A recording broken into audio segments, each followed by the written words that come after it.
इकाई 15 कार्बन और उसके यौगिक, ये हमारा चैप्टर है आज का। पहला प्रश्न है इसमें कि निम्नलिखित प्रश्नों के सही विकल्प छांटिए। ठीक है, मल्टीपल प्रश्न है पहला। इनमें से कार्बन किसमें नहीं पाया जाता? तो देखिए, पेंसिल में होता है, ग्रेफाइट के रूप में कार्बन होता है जो पेंसिल में लीड होती है। कोयले में भी बहुत अधिक मात्रा में कार्बन होता है। कागज में भी होता है, सेलुलोज होता है कागज में और वो कार्बन का होता है। तो बचा है हमारा सूर्य का प्रकाश, इसमें कार्बन नहीं पाया जाता।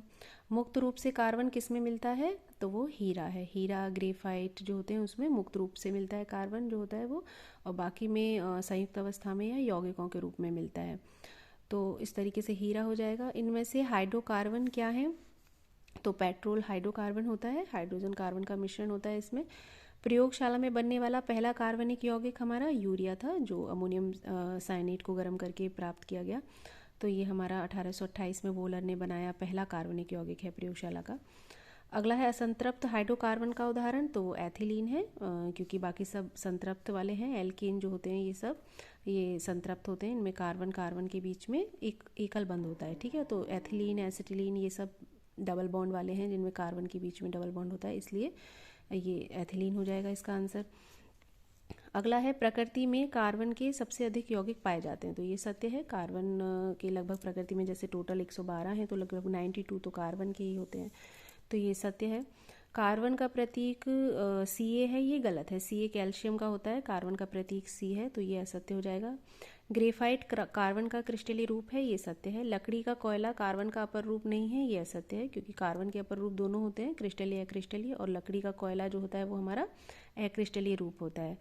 क्रिस्टलीय रूप में कार्बन परमाणु निश्चित क्रम में व्यवस्थित रहते हैं, ये सत्य है कि उसमें कार्बन परमाणु का एक निश्चित ऑर्डर होता है। अगला प्रश्न है, क्या बनता है जब लकड़ी को आंशिक रूप से जलाते हैं? देखिए, लकड़ी को हम वायु की सीमित मात्रा में जलाते हैं तो क्या होता है, लकड़ी का कोयला बनता है जिसको कास्ट चारकोल कहते हैं। जलते दिए की लौ के ऊपर उल्टा चम्मच रखते हैं तो क्या बनता है, लैंप ब्लैक, मतलब कालिख बन जाती है। चीनी या सांद्र गंधक के अम्ल को मिलाते हैं तो सुगर चारकोल बनता है जिसको कैरामल कहते हैं। मोम को वायु की सीमित मात्रा में जलाते हैं तो कालिख मिलती है जिसको लैंप ब्लैक कहते हैं। अमोनियम साइनेट है हमारा NH4CNO, जब इसको गर्म करते हैं तो क्या बनता है, यूरिया बनता है, NH2CO NH2, तो यूरिया बनता है। जानवरों की हड्डियों का भंजक आसवन किया जाता है। भंजक आसवन मतलब वायु की अनुपस्थिति में जब गर्म किया जाता है, तो जानवरों की हड्डियों को इस तरीके से गर्म करते हैं तो क्या बनता है, जंतु चारकोल बनता है। अगला प्रश्न है, जहाँ लकड़ी का चूल्हा जलता है उस जगह पर आंखों में जलन होती है, जबकि गैस का चूल्हा जहाँ जलता है वहाँ ऐसा नहीं होता है। क्यों? देखिए, क्योंकि लकड़ी में कार्बन होता है तो वो ऑक्सीजन जो होती है हवा में उससे क्रिया कर लेता है और कार्बन डाइऑक्साइड बना देता है जो धुएं के रूप में निकलता है, उसी की वजह से हमारी आंखों में जलन होती है। और गैस के चूल्हे में LPG होता है, द्रवित पेट्रोलियम गैस, उसमें धुएं में कोई कार्बन डाइऑक्साइड गैस ऐसा कुछ नहीं होता, तो वहाँ पे ऐसा नहीं होता है, ये कारण है। हम पेंसिल से कागज़ पे ठीक प्रकार से लिख पाते हैं लेकिन कोयले से नहीं लिख पाते हैं। देखिए, क्योंकि पेंसिल की लीड में ग्रेफाइट होता है और ग्रेफाइट एक मुलायम चिकना स्नेहक पदार्थ माना जाता है, और जो हमारा कोयला है वो एक ठोस कार्बनिक पदार्थ है, तो इसलिए उससे लिखने में कठिनाई होती है और हम पेंसिल की लीड से मतलब ग्रेफाइट से आसानी से लिख सकते हैं। हीरा क्यों सबसे कठोर प्राकृतिक पदार्थ है? क्योंकि हीरे में कार्बन परमाणुओं का जो व्यवस्था क्रम है लगने का वो चतुष्फलकीय व्यवस्था होती है, मतलब एक कार्बन का परमाणु 4 अन्य कार्बन के परमाणु से अरेंज होता है, बंधों के द्वारा जुड़ा हुआ होता है, तो इस वजह से हीरा जो है वो एक कठोर प्राकृतिक पदार्थ है। कोयले की खानों में विस्फोट क्यों होता है? देखिए, कोयले की खानों में विस्फोट का कारण है मीथेन गैस। मीथेन गैस जो होती है वो वायु के मिश्रण से क्रिया करती है, तो उसकी वजह से जो है विस्फोट हो जाता है, तो ये कारण है मीथेन गैस।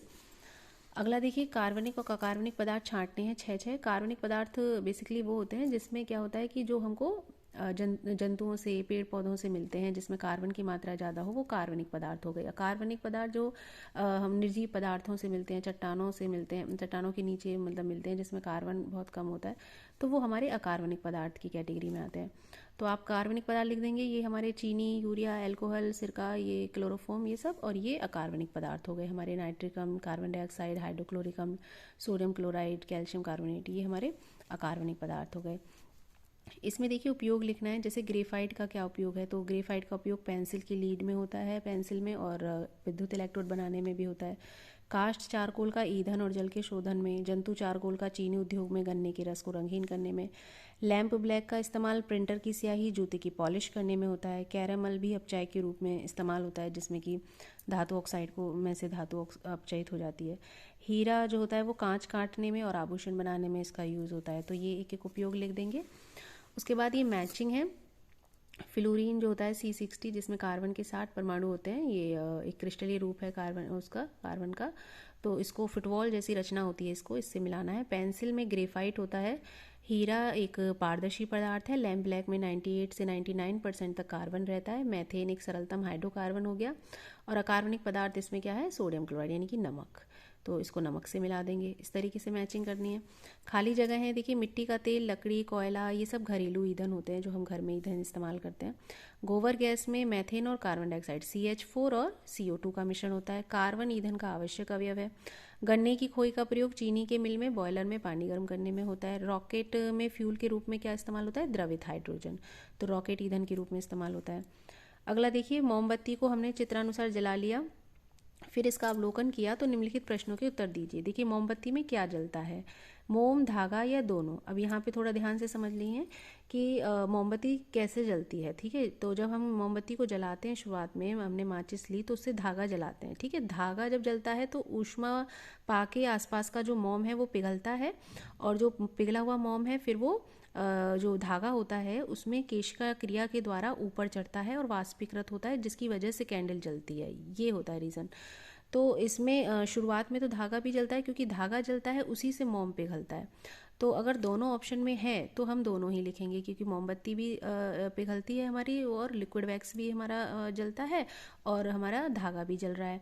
अगर दोनों ऑप्शन नहीं होगा तो हम प्रायोरिटी मोम को देंगे। ठीक है ना। तो इसमें फ़िलहाल दोनों होगा कि मोमबत्ती में धागा जलता है, जिसकी वजह से मोम पिघलता है, और पिघला हुआ मोम वाष्पीकृत होकर जलता है। ठीक है। मुख्य रूप से जलने वाला पदार्थ किस अवस्था में होता है, मुख्य रूप से जलने वाला पदार्थ हमारा मोम है। ठीक है, तो वो किस अवस्था में जलता है। देखिए, वैसे तो पिघला हुआ मोम हमारा वाष्पीकृत हो रहा है, तो वो द्रव अवस्था है। लेकिन जो पहले शुरुआत में क्या था, मोमबत्ती ठोस होती है, तो मुख्य रूप से जो जलने वाला पदार्थ है मोम, प्रारंभ में वो ठोस था। ठीक है, जलने में वो द्रव बन गया, तो वो तरल मोम क्या कहलाएगा, द्रव अवस्था। उसके बाद वो वाष्पीकृत हो गया, तो वो कैसा बन गया, गैसीय अवस्था। तो मोमबत्ती में तीनों ही अवस्थाएं होती हैं। ठीक है, ठोस, द्रव, गैस रूप में मिलता है। अगला देखिए, मोमबत्ती की लंबाई धीरे धीरे कम क्यों हो जाती है। क्योंकि मोमबत्ती को हम जितना जलाएंगे उतना ही उसका मोम जो है वो वाष्पीकृत हो जाएगा, और मोमबत्ती की जो लंबाई है वो छोटी होती जाएगी।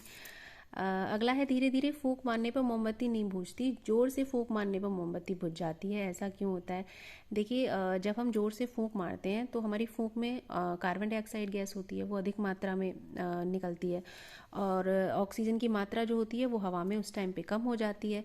और दूसरी बात है कि जो मोमबत्ती का ताप है वो हमारी जो फूंक है उसकी फूंक की ठंडी वायु के कारण मोम का ताप ज्वलन ताप से कम हो जाता है, जिसकी वजह से मोमबत्ती जो है बुझ जाती है। ठीक है, तो ये रीज़न है। अगला देखिए, लकड़ी के स्थान पे LPG एक स्वच्छ ईंधन है। खेतों में गेहूं की पराली को जलाने से वायुमंडल में कार्बन की मात्रा बढ़ जाती है, जिससे सांस लेने में तकलीफ होती है। उद्योगों की चिमनी से निकला धुआं भी वायु को प्रदूषित करता है। ग्लोबल स्तर पर पृथ्वी के ताप में वृद्धि का कारण क्या है, कार्बन डाइऑक्साइड है, ग्रीन हाउस इफेक्ट जिससे होता है। इसे कम करने के लिए पेड़ पौधे लगाना चाहिए, सौर ऊर्जा को विकल्प के रूप में इस्तेमाल करना चाहिए। ठीक है, तो इस तरीके से इस गद्यांश को हम खाली जगह के द्वारा भर के पूरा करेंगे। अगला है, पेट्रोलियम को द्रव सोना क्यों कहते हैं। देखिए, क्योंकि किसी भी राष्ट्र की तरक्की के लिए, उन्नति के लिए पेट्रोलियम की मात्रा पे वो हमारे राष्ट्र की उन्नति निर्भर करती है। कृषि उद्योग रहा, यातायात, संचार जैसे विभिन्न कार्यों में इसका उपयोग अत्यंत महत्वपूर्ण है, इसीलिए पेट्रोलियम को द्रव सोना कहा जाता है। अगला है, देखिए, खलिहानों में लगी आग को कैसे बुझाया जाता है। तो सबसे पहले दहनशील पदार्थ को तुरंत हटा के, कि जो जिस वजह से आग लगी है, जो दहनशील पदार्थ है उसको हटा देना चाहिए। ऑक्सीजन के प्रवाह को रोकने का प्रयास करना चाहिए, क्योंकि ऑक्सीजन वायु को और प्रज्वलित करने में सहायक होती है। आग बुझाने वाला यंत्र जैसे कि अग्निशामक यंत्र है, उससे CO2 का प्रवाह करना चाहिए। इसके अलावा अगर बिजली या किसी शॉर्ट सर्किट से आग लगी है तो सबसे पहले मेन जो सप्लाई है उसको आप बंद कर दीजिए। तो ये उपाय कर सकते हैं आग बुझाने के लिए। एलपीजी में एथिल मरकैप्टेन क्यों मिलाया जाता है? एलपीजी के रिसाव का पता लगाने के लिए, कि उसमें जो लीकेज हो रहा है तो वो पता लगाया जा सके, इसके लिए उसमें एक गंध वाला पदार्थ एथिल मरकैप्टेन, जिसको C2H5SH कहते हैं, मिलाया जाता है। अगला देखिए, हीरा और ग्रेफाइट के सही तीर लगा के सूची का मिलान करना है। तो इसमें हीरा और ग्रेफाइट में बेसिकली जो अंतर है उसके आधार पे आप इसको कर सकते हैं। ग्रेफाइट अपारदर्शी होता है, बैटरी यानी कि इलेक्ट्रोड बनाने में यूज़ होता है, चमकहीन होता है, मुलायम होता है और द्विविमीय होता है। इधर हीरे को मिला देंगे कि हीरा कठोर होता है, इसको चमकदार और आभूषण बनाने में त्रिविमीय होता है और पारदर्शी होता है। तो इस तरीके से दोनों को तीर लगा के सूची का मिलान करना है। अगला देखिए, पेट्रोलियम के प्रभाजी आसवन से प्राप्त होने वाले, जैसे पेट्रोलियम का प्रभाजी आसवन करते हैं हम प्रभाजक स्तंभ में, तो वो वाष्पीकृत होता है, जिससे ये अवयव प्राप्त होते हैं। और इसमें कार्बन परमाणु कितने हैं उसकी संख्या के आधार पे मैचिंग करनी है। जैसे डीजल है, इसमें 14 से 20 होते हैं, एलपीजी में 1 से 4 हैं, बिटुमेन में 20 से ज़्यादा हैं, पेट्रोल में 5 से 10 कार्बन परमाणु संख्या होती है, नेफ्था में 8 से 10 हो गई। तो इस तरीके से इसको मैच कर लेना है। अगला है, ज्वलन ताप के संदर्भ में स्पष्ट करिए कि किस प्रकार कागज के कप में जल गर्म कर सकते हैं। देखिए, कागज के कप को जब हम पानी भर के गर्म करते हैं तो लौ के द्वारा जो गर्मी होती है वो कागज के कप से पानी में चली जाती है। तो कागज का जो तापमान है वो ज्वलन ताप तक नहीं पहुंचता। ज्वलन ताप मतलब वो ताप जिससे पे कोई वस्तु जलने लगती है, तो उस तक कागज का टेम्परेचर पहुंच नहीं पाता, इसलिए कागज नहीं जलता है।